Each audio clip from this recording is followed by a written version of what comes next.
Welcome back to the coverage of YCS Milan 2019. I'm going to be your host for this one, Farfa. So, welcome back. This is the final and last round. We are currently on the bubble. I have two players with me who are both X1-1. So this means whoever loses will not be topping this event. Now, joined with me first of all the way from Zurich in Switzerland, is David Erpen. Come and join me. How are you doing, man? How are you? So, David, you've had quite an insane season, I'd say, this for this season. How's it been going for you? It's going way too well. I'm not sure. Like, it's crazy. Like, this season's so insane. Yeah, it's crazy. Insane to the Austrian guys, right? So I think the most important thing that I would like to bring up is that you're maybe in contention for the World's race? Yeah, probably. I'll probably have to go for it if I top this event, yeah. It's really a good opportunity at the moment. Yeah, so I wish you the best of luck with that, and I hope it goes well. So please take a seat. Yeah. My next duelist for this event is from Copenhagen in Denmark, Kristoffer Nielsen. Hello. So, Kristoffer, you are a titan in this community. You've been around for a while. You have tops across some of the most prestigious formats, all the way from back in Dragon Rulers to Necros. How are you feeling so far for this event? I'm feeling really good. For this particular event, I've noticed you guys have similar jerseys. Yeah, yes? yeah. Suddenly teammates now? I will not. Hopefully one day, maybe. I would like to join his team. It's a really good team in Europe. So I'm happy to support them for the good course they're doing. Like I like all the people that are playing on the team, so I don't mind playing for them. You guys good testing partners outside of this event? We don't test, but I talked to the one that was an American player. I talked to them how it goes and stuff like that. So I don't know what they're playing, but without discussing what we're doing. But I know that a lot of the people like is good friends. All right, well, let's take a seat and perform a dice roll. So, David, would you like for us to begin here? Now, we're going to go for a high roll. Now, the purpose of this is to get the highest roll possible, and that is an 11. Very good. Good talents there. Kristoffer, what have you got for me? An 8. So, David, would you like to go first or second? I will go first.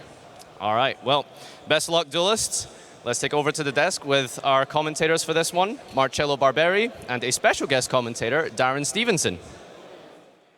Welcome to the last round. It's round 11 here in YCS Milan 2019. And we have a special surprise for you, Darren. How are you feeling? Absolutely fantastic to be able to watch two amazing players on the last round of Swiss, where the winner takes all, get to the last round. Well, not the last round, but the top 32 match.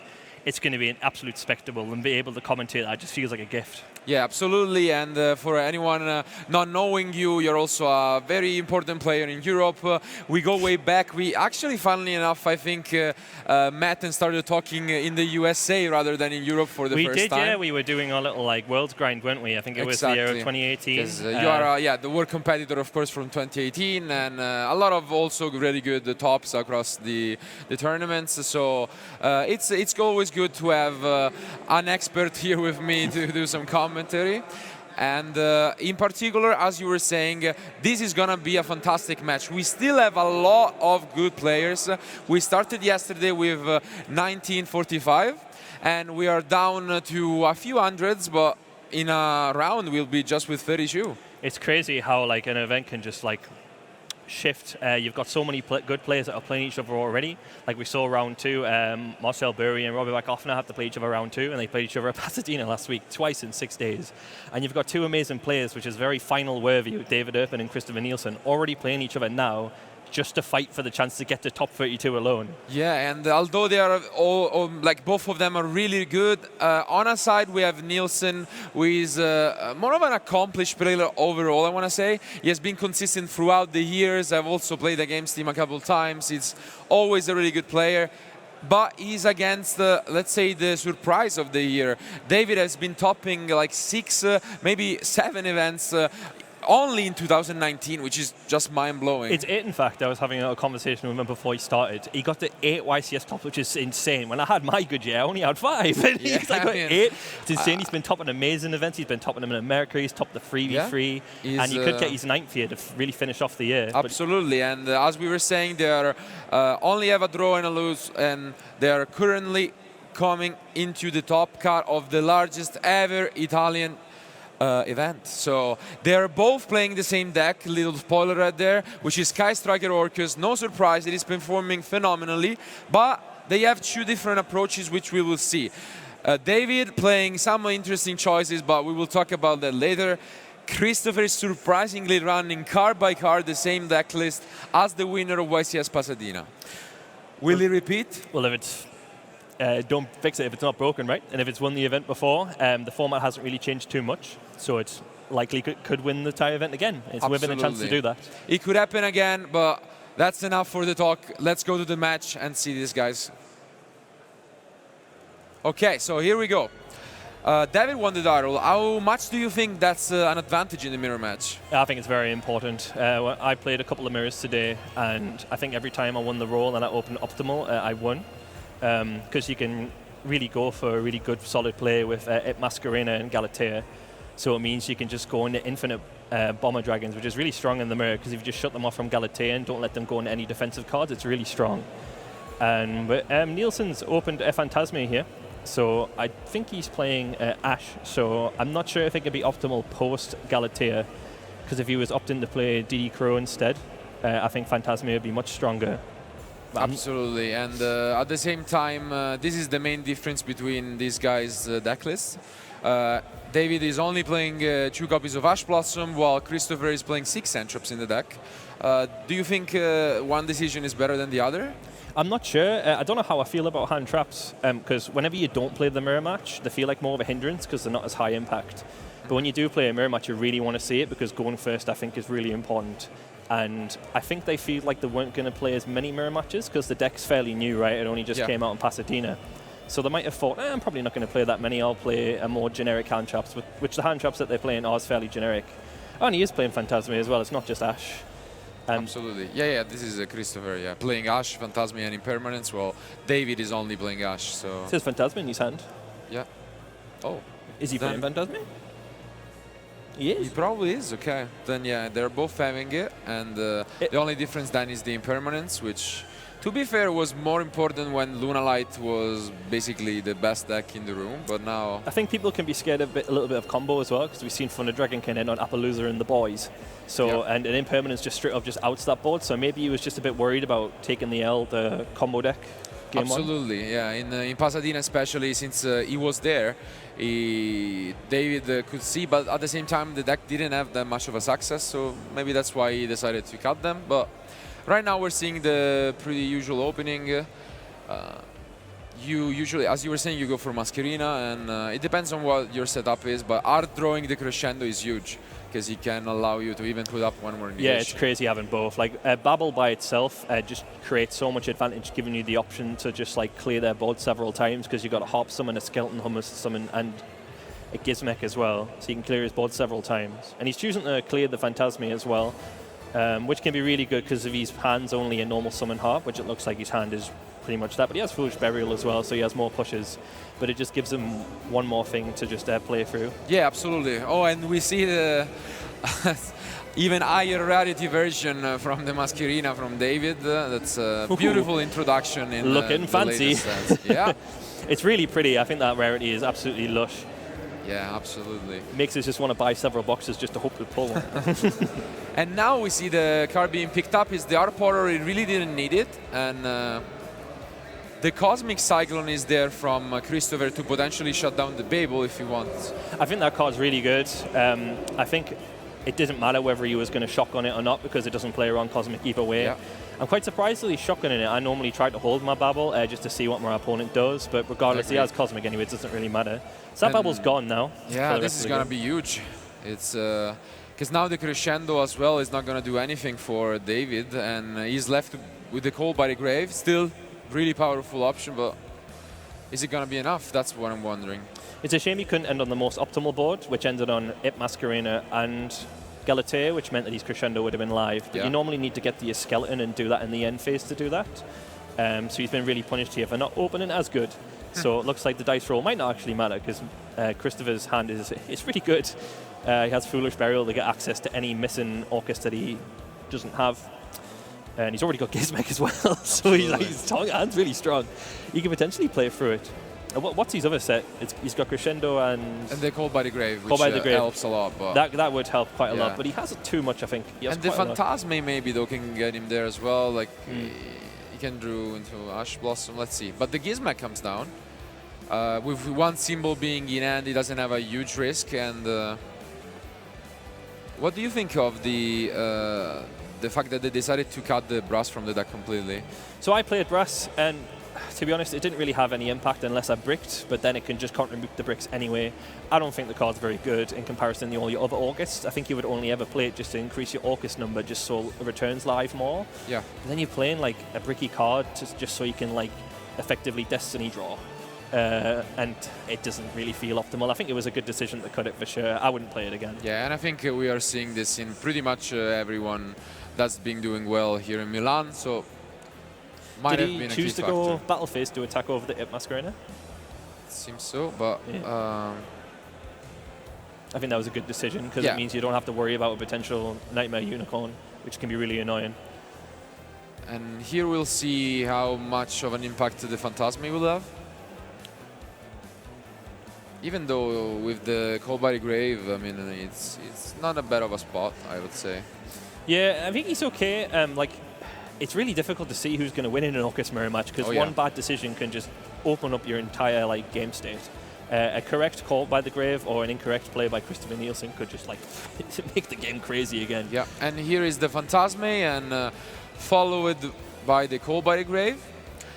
With the Foolish Burial there, he can try and advance his place. He could send the Wand, but if he didn't banish it though with the Yeah, Gizmek, so makes it a little bit awkward for him. But it opens up a lot of plays for him still with Foolish Burial. Yeah. And Caught by the Grave, it's really weird in the mirror because it means that like Erpen can't use Harpower either, so it limits his plays a bit. But it's this kind of sacrifice that you have to make just to make sure that they don't go completely ballistic because its resource management's really important in this mirror match. So he picks up Engage and Return, so he would need to choose which one to send back, and it's the Nightmare, so...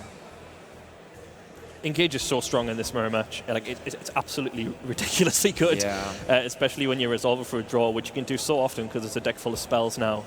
And there's so many games where you can just be so far behind and then just rip Engage off the top, and then suddenly you've just got like a Kagari which generates more advantage. You've drawn a card. If your Kagari resolves, you draw again. It's a really, really good card. Yeah, I think the finals of YCS London really showed that to the Yes. world and probably inspired people to play the card even in Orcus, because The power of Engage. yeah, before it wasn't that popular in Orcus, so now It was popular back when Nightmare back Mermaid, in the day, yeah. because like there was a generic extender which got into Nightmare Mermaid, which then extended you into your Orcus players. Then we didn't really see many people play it anymore because it was just a generic extender, but now people are seeing its uses again because it's not just an extender, it's also a card that could potentially draw you a card and also ends in a defensive card as well. And Shark Cannon's really good in the mirror match. If you end on a board where it's just Galatea and Shark Cannon, that can be really strong against most matchups. And Widow Anchor as well is just a really good card as well. Yeah, and the blocker as well helps with being able to just discard whatever Orcus you have. Exactly, yeah. When you're going first, especially. Luckily, the wand wasn't banished by the Gizmek, so Kristoffer is still trying his best to stay in this. Yeah, using Gizmek right from the off, like he had to there, is a little bit yikes because you can like potentially banish all your resources. It doesn't happen too often, but there's some cases where you can banish 2 skeleton or a wand, and that can be very infuriating. But you can still soldier on. Like it's like when you banish Gazelle or Salamangreat. It doesn't mean it's completely all over. You just have to have good technical play, be able to grind. It's very possible to still play. It just makes your plays a bit more awkward and limits what you can do. But the deck's really, really versatile.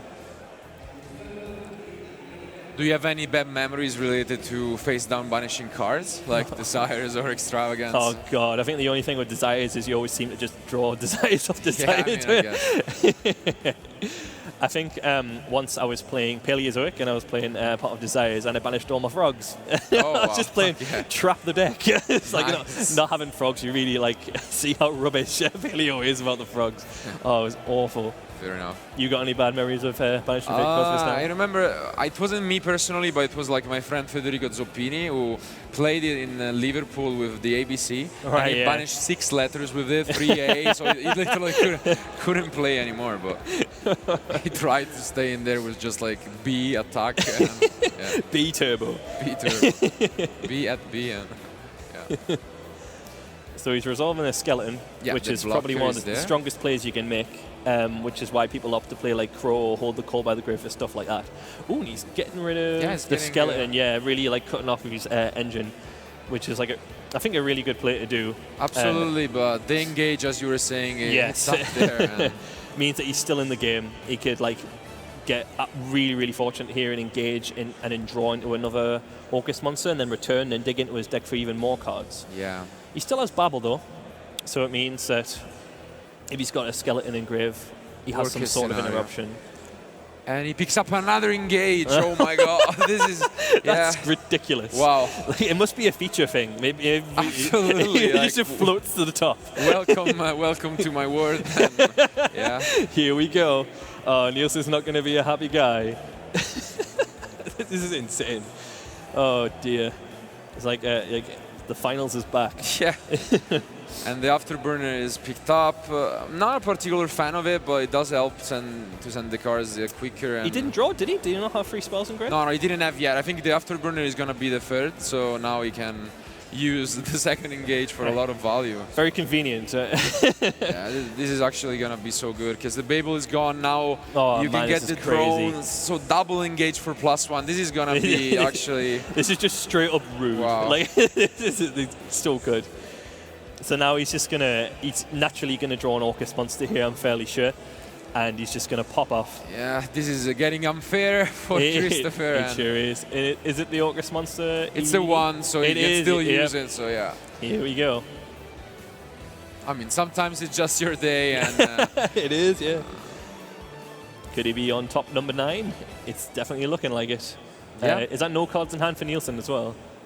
it's definitely a very good start. And at the same time, you can see this kind of match where David is getting very fortunate with his draws, but his season is just so incredible that there is no way that it's just fortune that this guy is up here every time. It takes a little bit of luck, of course, but like that you get lucky when you play perfectly, not when you play bad. So you just optimize your luck by just playing good anyway, and then sometimes you get lucky. He has a lure he can't use, but he has a math he can use. So, and that's a really strong normal summon. So it does look like Erpen's going to take this one. I don't think he can necessarily go for game. I'm not massively sure it's in his graveyard. It depends. I mean, he still is going to be able to draw one extra card. He can get the Shark Cannon to try and go for the Boris word potentially. And he hasn't even normal summon, so it's... I'm not sure he has enough, but if he draws something... Oh, okay, that's a good one. Yeah, that's why. That's a good card. Because if you get the Mathematician, I think you can easily do it. The only thing he doesn't have to forget about is the Cold Body Grave on the Arparter. Yes, of course. That could be a way to just throw the game away, but... I think I would be David's surprised, fairly experienced that he shouldn't forget about that. Absolutely. I think it should be easy, right? Because if you go Mathematician and then like you Shark Cannon a Galatea and you make Boros word, then you still have the symbol to get back the Dingirsu. And yeah, he's got it, yeah. I mean, maybe the Gizmek is there, so you... or Oh, yes. Nielsen has but Gizmek, still, yeah, like so you can force the Gizmek out and it should be easy to get it afterwards. So. Yeah, I mean, he's top decking, and I'm not sure what he could reasonably top deck, other than engage. I mean, we've seen it before, so he could, like... yeah, also because the face down is crescendo, so if he can put up the board, then it's game. So it's true, yeah. He has to shotgun Gizmek here, not here. When he links away the Galatea in the Boral Sword, I think he has to think, okay, what can his face down be? And if he holds the Gizmek. At the same time, was this needed? Because he's gonna Gizmek, but then he's gonna banish for cost and still get. Yeah, I think he's seen enough. Yeah. Okay, so Kristoffer has seen enough. Game 1 goes to David through double engage, and we are just gonna go to the next one. I think even if he topped engage, I think David was like fairly ahead then, thanks to Phantasme digging for that engage. Yeah. But then draw another engage just made it like no contest at that point. It just got really, really good. Absolutely, it didn't seem like his opening was that good, but in the end... Yeah, but that's just how the mirror goes, right? It did look like that he got caught out by the Cosmic Cyclone there, but engage, like it's just like really good. It saved him. So now we are, if they had a different approach in the main deck, they have even a larger difference in the side decks. Kristoffer pretty much just siding in the Lancia going second. He has the Nibiru, but usually in the Pancratops, I guess you could side in depending what your opponent is going to go for. Yeah, I think if it was going to go first, I'd probably side in the Lancia just to try and combat their Lancia if you get Lancia'd. I wouldn't side in anything else, probably just the Lancias. We see like a different ideas on whether you should side in Nibiru rather going first than second in the mirror match. It's kind of weird because it conflicts a little bit with Engage, but I suppose you can side it in when you go first because you've already done your Engage stuff. And it does kind of catch them off guard a little bit. So it could be like a surprise factor that you could just chuck in just to... because people will think, okay, well, he's a good player, so he probably won't side in Nibiru. So he might not play around Nibiru, and then he gets caught out by Nibiru, which is something that could happen. It's exactly, it's mind games, honestly, when you're playing against someone so experienced and where you're probably not going to get as many chances in technical play, you really need to put in the mind games. But you were telling me that David has even a more extreme side deck, right? He does, yeah. So I imagine, so you'll be going second here. I imagine Nielsen will choose to go first. He's playing cards that like conflict a little bit post side. He's playing stuff like Evenly Matched and System Down, which if they resolve, they're really, really good. But it's kind of weird if your opponent has Lancia as well, because then you have a card that while you're under Lancia also doesn't do anything. I think that's why people have like decided to play other options like Mind Control and stuff like that. But I think he's thinking if they have Lancia, I guess they'll lose anyway. So I might as well just get lucky and just try and outright blow them out with cards like System Down. Because if System Down resolves, I think you do just win. Yeah. Because like absolutely. you can't even like chain babble to it, because if you do, then anything that summons just going to get banished. Your graveyard's gone. And Evenly Matched as well. Just like they have to have Crescendo, and people aren't going for Crescendo. They're going optimizing for babble instead. So Evenly Matched will take advantage of that. Yeah, we will see if he gets punished by it. We saw a few players even using the Sanctums, which I really agree with. It's just like additional copies of Lancia and yeah, exactly. Yeah. Even the side depending on the matchup. So it's also like a pseudo code by the grave for when you do get Lancia'd as well. Yeah. So I think people were doing that in earlier formats when they were siding stuff like Summon Limit, just to have something as a backup for when they do get Lancia'd. Exactly. And I think it makes sense because your deck kind of does just suck when you do pass, get Lancia. There's nothing you can do outside of Engage. If you draw Engage, there's people that will play Shizuku as well, so they can do stuff like Engage, get defensive card, Shizuku search another Engage or a defensive card for next turn or something. But yeah, we'll see who is right. It seems like Kristoffer is going first, and I saw that he sided in the Nibirus too. He did, right? Cool. Let's see. It looked like his hand. Okay, the Engage really saved it, because I think the rest was like Allure and the Eagle even. So David's open both the really good cards he's got, like Evenly Matched and System Down. Whew, let's hope that Nielsen doesn't have Lancia. Double Allure though without any dark monsters is gonna be quite a risky one. Will he draw for a blind? Is that no dark monsters? Yeah, is it? he doesn't. He only has spells and Engage. So I think I've been doing it blind, admittedly, because like it makes sense to draw into a dark because you're playing so many. I think you have to go. You do have to, yeah. So you just set 4, or do you go for Engage first? Because you can't order drones at that point, right? So when I was setting, people would then just ash my Allure, because then they're thinking, oh, he doesn't have anything, I'll just ash it. But I think it's correct to still set your stuff, because like it is a bit risky. But I guess it just depends whether you're willing to take the risk. This is a very unfortunate one. He doesn't open any other good card. Will he draw another dark? He does. Well, on the bright side, even if he doesn't draw a dark, his hand's likely to be just all spells, so it means he engages for a draw. Exactly, because he picked up Ash Blossom and the Orchestrated Return, but he's missing an Orcus. But now at least the Engage will be able to do what it's supposed to be doing with the Kagari and the drones. So it won't be for a draw for the first one, but it will for the second one. For the second one. So all he has to do is just draw a half horror or something, and then he can do everything he wants to do. And he's Kagari isn't getting stopped here, so it's looking good so far. But he's got nothing to stop this System Down and Evenly Matched. People were also siding Bell as well because they were scared of System Down. Yeah. That's something that I was doing a couple of events ago. I was really scared because like System Down is mental. It could absolutely stop your turn. Yeah, and we did see some Cyber Dragon Orcus decks as well, and against them it's even better. So it's a good decision, and you can expect it especially from the other decks that are not Orcus, because then the Lancia is not even an option against them. Yeah, exactly, yeah. There's decks that don't lose the Lancia that are playing like these really high impact cards, like you've seen like Endymion and stuff. He gets Abstract Goblins, so all of the draw cards. All the spells. Will he get the Orcus? It does get Mathematician, okay. So that's step 1. Definitely good. step 2 is to somehow draw Lancia so he doesn't like get absolutely bodied by that system down.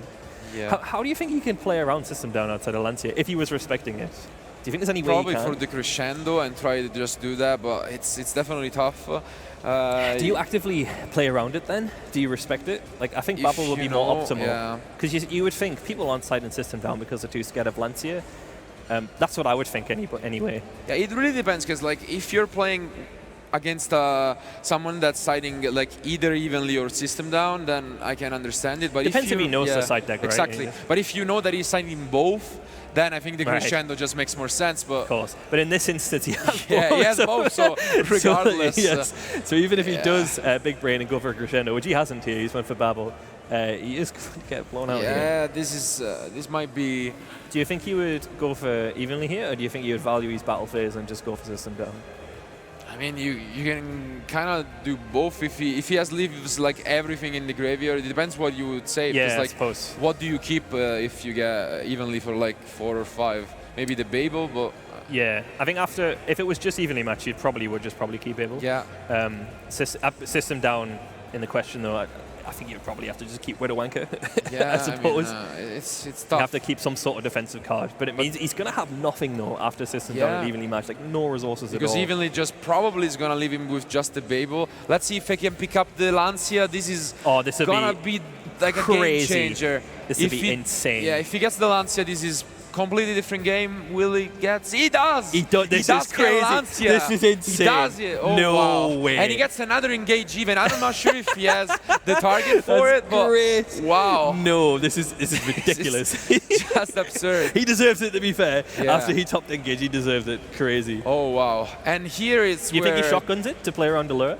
I've been shotgunning it because I just don't want him to have any sort of Yeah. advantage at all. Probably not, but it does make sense if you know that your opponent is playing those cards, because at least you get back to +1. Right. Oh, so he went straight for evenly matched Yeah. instead of system down. Makes Okay. sense, but the Lancia, wow, what a draw. If he didn't get that, I think this was game over on the spot. Yeah, David does not look happy. Absolutely. Because he knows as well, like he would have drawn it eventually because he set his hand. Yeah, and to be fair, he went through Engage, Double Allure, Upstart Goblin, and the Orchestrator, so he drew a lot yeah. of cards. And You're bound to, like, what's good about this deck is since he draws so often, is he just straight Oh, up and that's scooping? it, That's that's crazy, yeah. it. He's not even Yeah. going to let it grind, that's crazy. I probably would have kept the game going since there's like 90 minutes on the clock. Sure. There's no harm in just letting it like draw out, because sometimes in the mirror match it's not as so straightforward, but I suppose he didn't really have any defensive cards, I don't think. So I think he was inevitably just going to get OTK'd. But regardless, Nielsen looks very yeah. happy about that. He looks- I mean, to be fair, like his end was just Engage one more carrying him, because the rest of his end looked pretty. Yes, exactly. Yeah, yeah. pretty low, It just so- goes to show how like ridiculous adding can be engage to this like, Orcust engine is like made it so good. Yeah. It just gets you out of a lot of sticky spots where like, because Orcust like since it's like a control deck that can play hand traps and a little Orcust engine, you can just draw one or the other and it can just be a bit awful. But engage is kind of like the nice bridge between the two to just get to your defensive cards and also get to your Orcust engine, which is quite good. And it's sure like game 1 and 2 engage was the difference there that made it so the either player won. So how do you think they'll side now? Do you think he'll be a bit worried? He'll be starting, so he won't be putting an evenly matched system down. I guess so. Unless I mean, he makes him unless start. he There's does 20 that. minutes on the clock, so that's not something you normally do if there's 20 minutes on the clock. If there's like less than 10 minutes left, it makes sense to make him start. Yeah, I don't hate it in general. Like, it's something that you can take a lot of free wins for if your opponent sides like.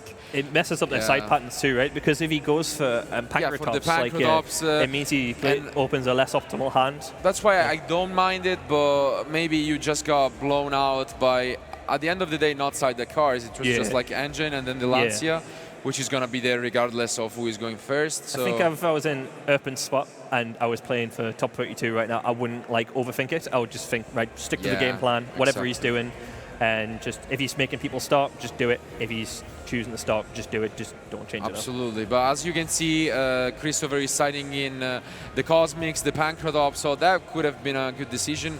I'm surprised that he's keeping in Nibiru. I don't feel like that car is that good going second, though. Maybe he just recognizes that when you go second in the mirror, you need to open something unfair, otherwise you Yeah, just get but blown out by their combos. I feel like David will always play around that Yeah, card. So. it's not super optimal, but there are awkward hands where maybe he just wants to get lucky because he recognizes that Erpen's a good player, and he just wants to kind of get lucky in the sort of awkward hand that doesn't play around it, which is fair. Sure, fair enough. And he sided out the Ash Blossoms.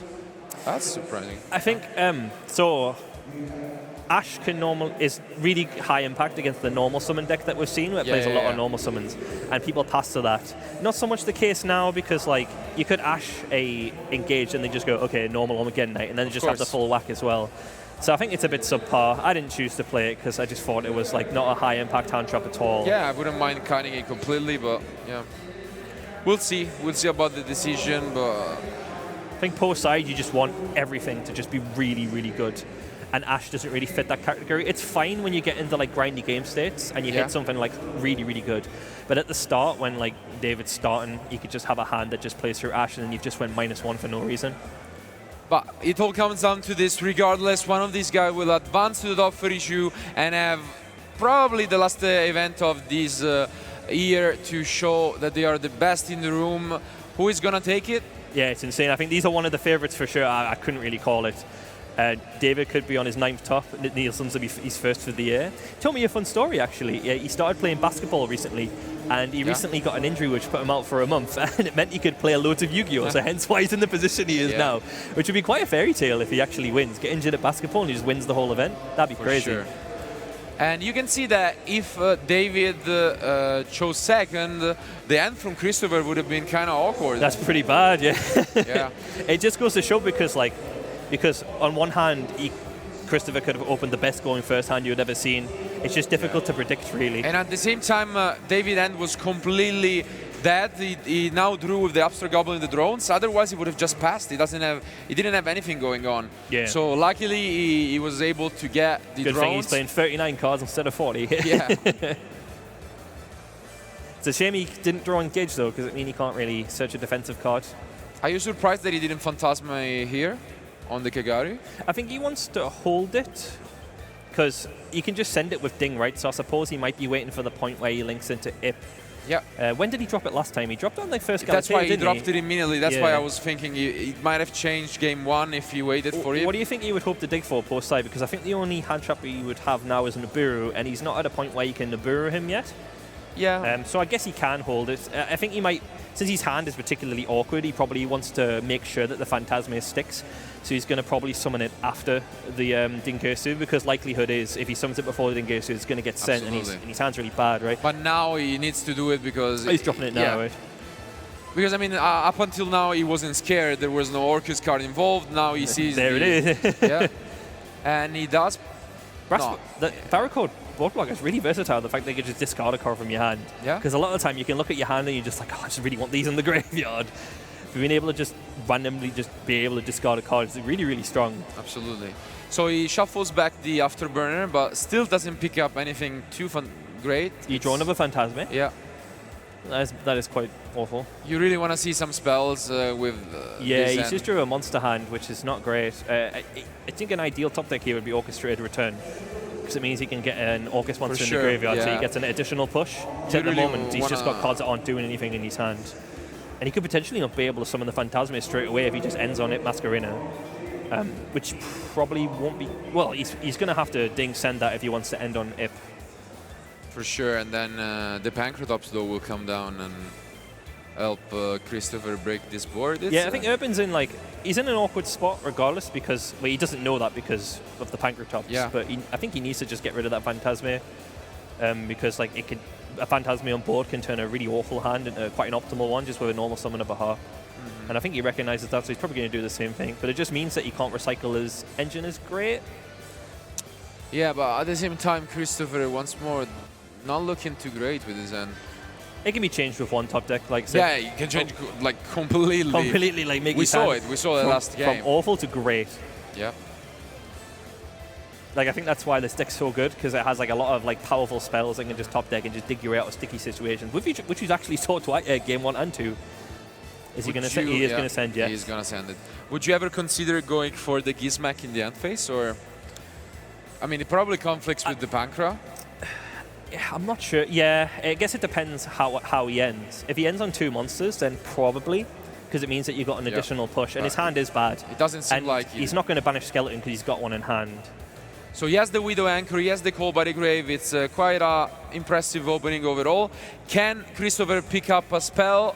It's cosmic though. And it's cosmic, It's okay. cosmic, that's good. Okay, that's a Like- pretty good one. Yeah, it is pretty good. It helps him play into Babel, which is pretty strong, because Babel's really, really good.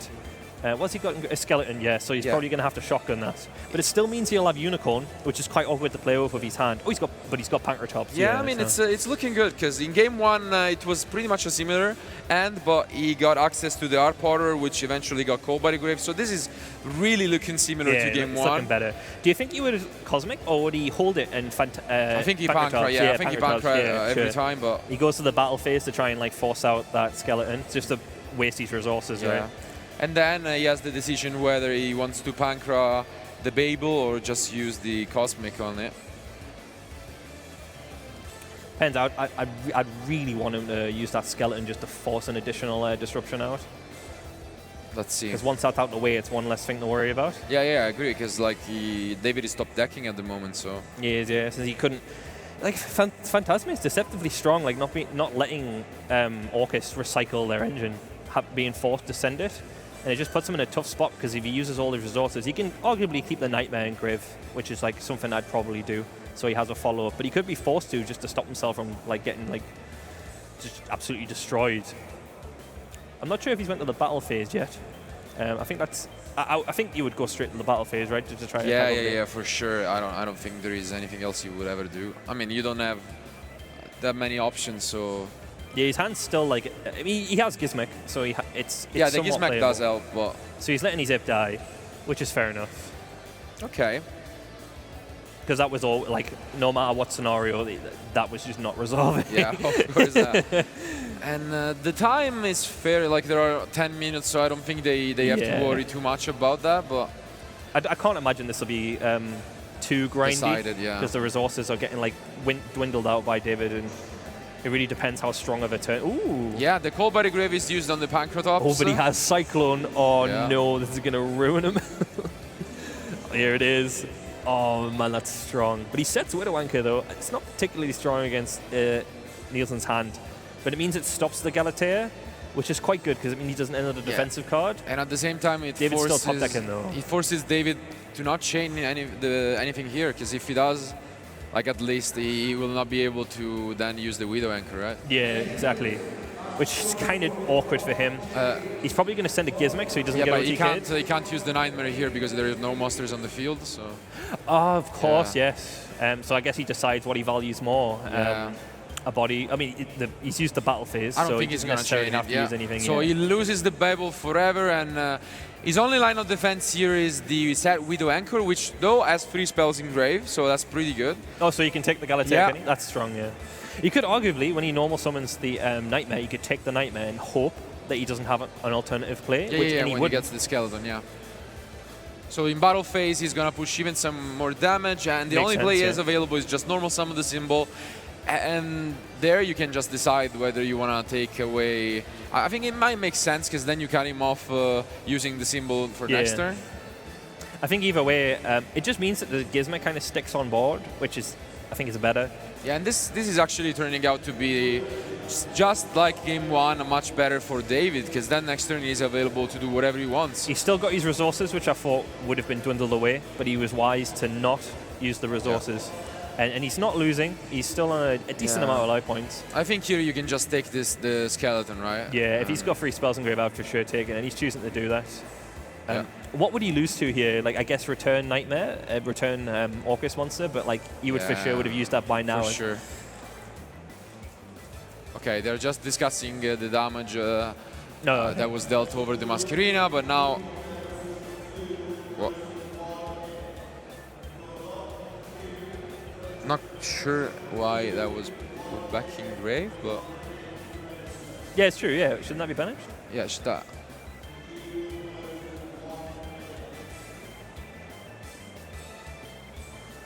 Oh, there we go. It's Oh, no, it's back in the grave, yeah. I can't think of a reason why it wouldn't be banished. Absolutely not, but regardless. I mean, unless he had Monster Revolt, they I are don't probably think it's gonna gonna check it. And oh, there it goes. yeah. He gets punished by the goal by the grave, and I mean, it's not like they were bringing it out, but it's actually quite relevant with the shark cannons. That's a good top deck. Yeah. Great draw here, and once more, Kristoffer is gonna have to hope that the Phantasmic can get him there. This is why the mirrors are so cool to watch, because you can see in like really simplified game states here, they can still do a lot. Can he pick up the Lancia here?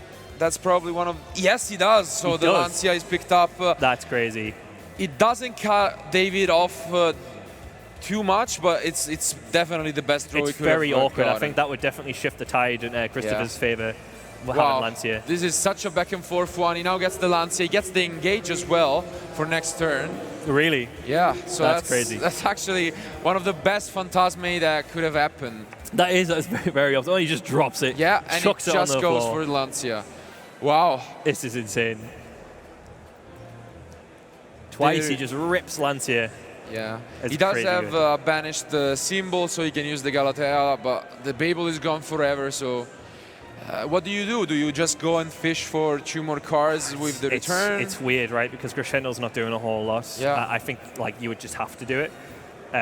He's probably going to get OTK'd next turn, but I can't think of a way where he can like feasibly dig for it. Because if he, I mean, I think you need to get your own copies of like Lancia and stuff like that. But it's still tough. He could. Yeah, he could like rip his own Lancia, which can mean he doesn't die. Maybe that's one way to stay in the game. Yeah. And, he goes for Crescendo. Okay, interesting. I'm not sure I agree with that. That's definitely surprising, yeah. I'll definitely go for the turn and hope to because you can also get the engage for +1, so like there I think you would have draws. a monster stuck on the field. Yeah, but then you go Dingirsu first, you clear the zone. Yeah, of course, yeah. You can go for engage, and I don't know, maybe he doesn't have the other copies left, but...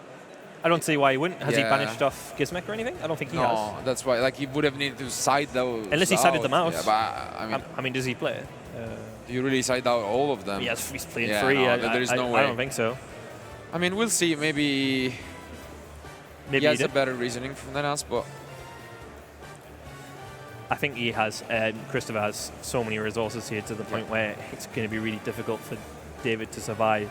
Yeah, he's gonna clear the board here, but the engage is definitely up there. And now we talked about the time, and now it might get worrying because 5 minutes is not that much. Yeah, it surprisingly took a decent amount of time to play out that turn. Went from 10 minutes to 5 minutes, like super quick. Yeah, we didn't even notice. And but Kristoffer won't be bothered about that because he's in a fairly comfortable position.